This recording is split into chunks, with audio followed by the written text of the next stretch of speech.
حضرت علی کے پاس کچھ بھی نہیں تھا، لیکن داماد بڑے کام کے تھے. آپ کا انتخاب زبردست تھا، کیونکہ آپ کا انتخاب اس بنیاد پر نہیں تھا کہ یہ پاؤں پہ کھڑا ہے یا نہیں کھڑا، اس بنیاد پہ نہیں تھا کہ کماتا کتنا ہے، اس بنیاد پہ نہیں تھا کہ کتنی دولت ہے اس کے پاس.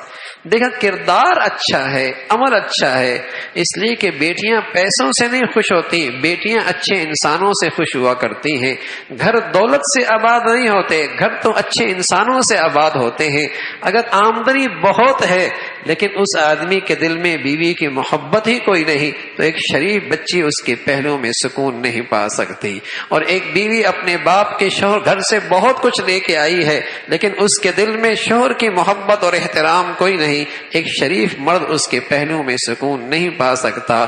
اگرچہ شوہر کے پاس کچھ نہیں ہے لیکن اس کے لیے اپنی بیوی کے لیے دل ہے، اس کے دل میں اپنی بیوی کا احترام اور سچی محبت ہے. ایک شریف بچی اس کے پہلو میں سکون پا لے گی. جب اللہ کے نبی صلی اللہ علیہ وسلم دیکھا علی کے پاس تو کچھ نہیں ہے تو آپ نے باب جبرائیل کی طرف، جو آج بھی موجود ہے، اور حضرت عائشہ کا جو گھر تھا شمال، اس کے شمال کی طرف ایک کمرہ مخصوص کر دیا حضرت علی کے لیے. اور آپ کے گھر سے ایک روشن دان تھا جو آپ اس گھر میں دیکھتے بھی رہتے تھے، بیٹی کا حال کیا حال ہے، آپ نے خود دیا.